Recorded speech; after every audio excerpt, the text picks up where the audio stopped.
Адам баласы жашоонун түрдүү кыйынчылыктарына кабылганда кээде артка карап чегингиси келип кетет. Бирок анын биринен бири ширин балдары жаңы жашоого карай үмүтүн улап турат эмеспи?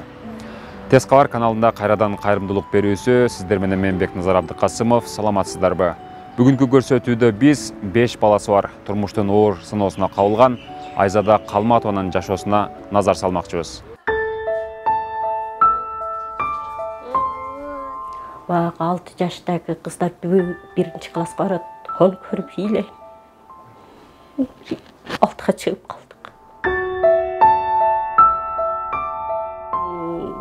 Припка алып асыңар дегенде мен припка алдыргандан кийин эле ошондой болуп калды да.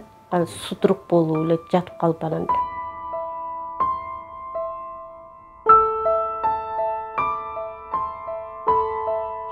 Бир кызым интернатка бергенмин.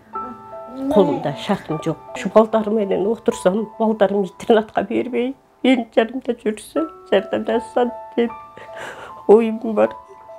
Акамдарга жалдырабасам. Атым жөнүм Калматова Айзада. Мен Мададан болом. Мен ашта мем алып турмушка чыгып, одон бир кызым, эки кызым бар. Бир кызым акам багып алган, апалып бөлдүп. Бөлүү жок, чарчап калган. Анан ошо чоң кызым акамдар багып алган. Одан кийин менин колумда.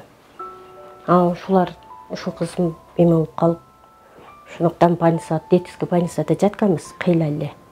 6 ай жаттык. 6 айдан кийин анан үйгө чыктык. Үйгө чыккандан кийин күн помуштар келди бизге. Мен айтканда, сизге эч ким жардам бербей атабы? Жок десем, ошолор жардам берип, паспорттардан берип, көлүгүбүз жок эле. Көлүктөрдөн бери алып беришти ошолор, соцпоттор. Алып берип бизге жардам берди. Анан ушинтип больницага жатып, үйгө чыксак, жеңем себеп болуп калды буда антип. Ал жерде массаж бар экен. Ошентип эме алсаң, кызың басып, эме болуп калат деди эле. Больницадан чыгып эле бул эжеге келсек, бул эже айтып калып, бекер укол алдырып эме алыпсың. Майлы укам ушул жерде эме боло бер. Нечараны өзүм алып берем, бекер кылып берем, сага жардам берем деди. Бул эжеге мен айтып ыйладым, үйүм жок эже дедим.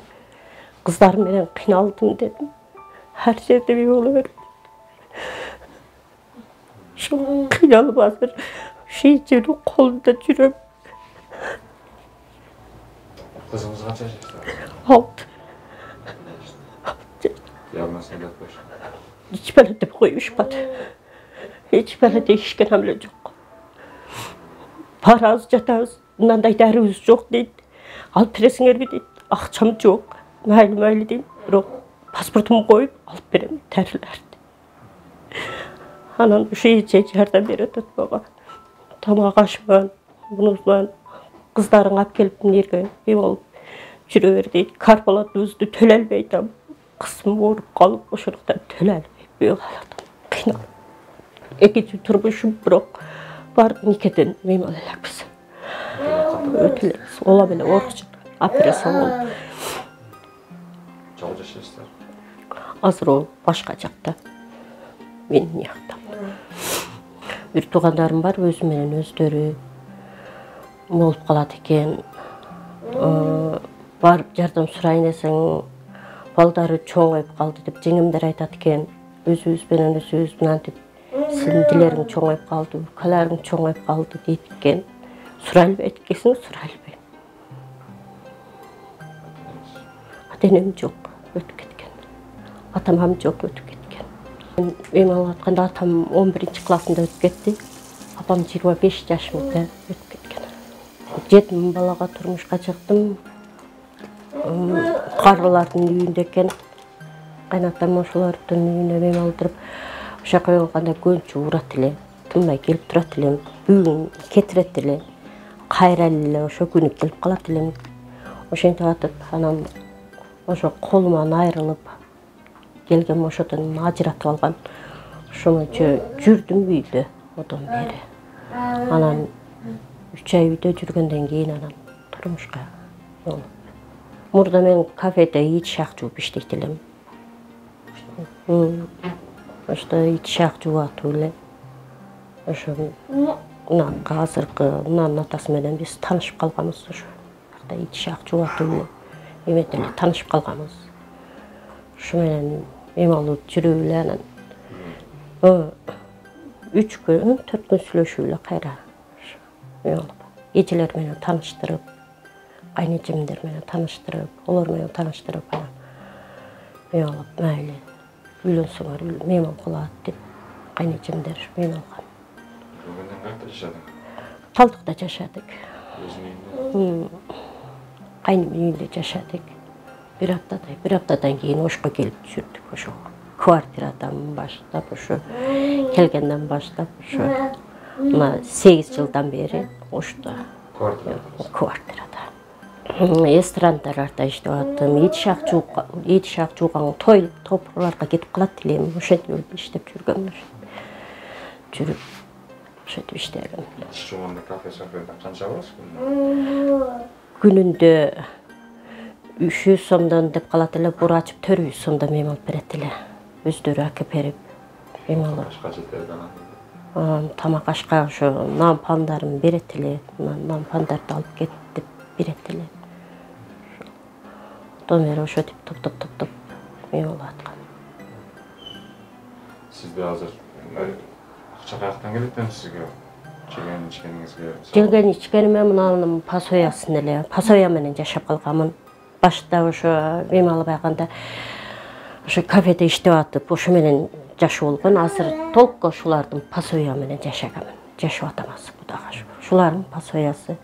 Кайерге чыксам ушулардын пасоясы тийсе, береме же мени комнатаны карап, мейман алып.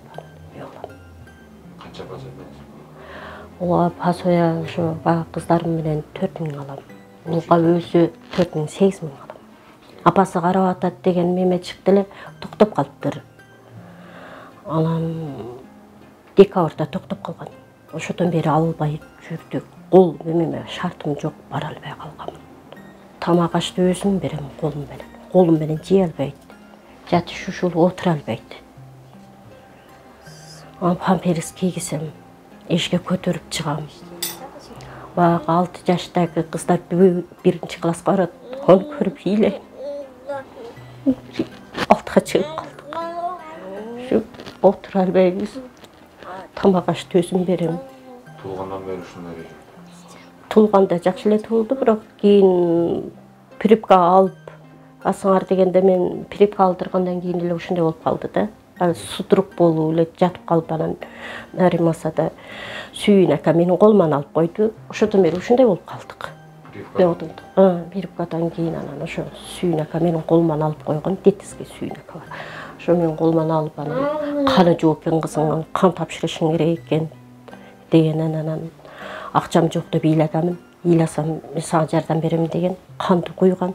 Кийин анан мынтип эме калган го деп калсам, айтып калды өзү эме болуп калат. Кийин өзүнө келип калат деди. Бирок асманды карап атат го дедим. Эмче кемет эле дедим. Эмбей калды десем, жок сен малютка бересиң деди. Кыйналып малютка берип жүргөмүн. 800 сомдон малютка алып берет элем. Припканы канча жашында алган? 8 айлыгында алгам. 8 айлыгында алгам. Ошондон бери болуп калган. Жеңемин колунда, жеңемен карап берем. Бир кызың, бир балаңга деди.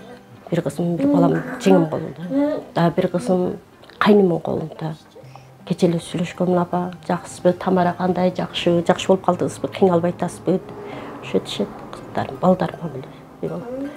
Ой, чогуу жүргөн адам калат, калат экенсиң, бирок айласы жок, эжеге жалдырап атам, эже ушул жерге алып келип алайын десем майли. Ушу комнатаны бошотуп берем. Канча болсоңор жүрө бергиле. Карпалат төлөй албасаң майли, сага мен жардам берейин деди. Ушул. Ошого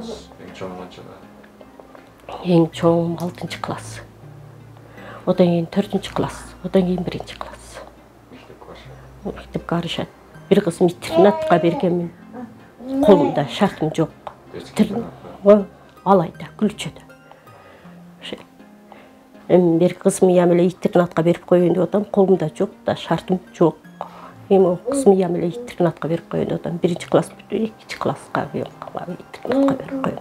Алда ойлогон эмем ушу үйүм болсо, ушу балдарым менен отурсам, балдарым интернатка бербей, мен жанымда жүрсө, жардамдашса деп оюм бар. Акамдарга жалдырабасам, Şu үйлерге şu özüm қарап отырсам, şu балдарым менен деген ойым бар, мақсаттарым бар. Үйім жоқ. Карпалат менен жашайм. Эже карпалат келсин, менен келсин, пасоям келсин деп қалам. Пасоям келсин, тұрғыз жейте деп қалам. Бірәкілер түшті, бірәкілер түшмейді. Тағып кете бер, мен башқа адам қойым дегендер көп болды.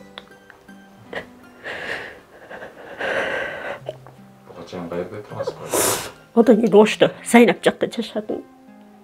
Зайнап жақта көлі, 6 ай ошақта жүрдім, Зайнап жақта жашадым. Карпалатым бере албай, көп ұйымдарым ош ете қалды. Турусын айтсам, залогқа алып қалышқан. Емем жоқ, шартым жоқ. Төшеп ұйымдарым бар, мемелерім бар, шуларым алып қалған ұйымдар. Шул басып, кичинеме болуп, өзүм менен тамак жеп қалса, иштеп калыш мүмкүн, азыр жок. Шу толко пасоем менен жашайм. Пасоем токтоп қалса, кыздарым мектепке баягы интернатка бергенге рассабе болуп калам да, карап турсам жакшы эле деп бирөөгө жалтырайм. Ошо интернатка бербей, ушу өзүмдүн колумда балдарым окуса, шуларды карап, ыйлап калышат, интернатта сүйлөп калышат, апа, сизди сагындым, келесизби? Жок, бара албайм интернатка. Акчасын чембир белени салып жөнөтүп жүрөм, барбайм. Каникул болгондо алып келем. Чоңуш боңуш дегенде катышпайм, эч катышкан жок. Асал катышпайм. Апа мынаны мындай кылайынбы, апа мындай кылайынбы деп калышат. Ошону кыла бер деп, бирерде мен болуп калам мынаны, мен болуп тамак аш берип, окуй бергиле өзүңөр дейм. Апа карасаңыз дейт, жүрөгүм сыгылат. Мынага ушуям ушинтип ошентип алар менен ойноп калса дейт. Ушу бир белете бей болуп калса экен деп калам. Ушулар менен алаксытып тили чыгып калабы дейм. Өзүм менен болсо экен дейт, шартым жок ошого. Истандарга мага жардам бергиле деп кайрылам. Ушу үй салып берип койгулачы, жок дегенде мага дейм. Ошого жалтырайм. Кыздарым ушу мектепке барып, мыналар менен ойноп, тили чыгып калса, ушулар менен мен болуп калса деп, интернатка бербейм деген ниетим бар. Men менен жүрсө балдарым деп. Көз карандыкка кылгым келбейт, чыккым келбейт.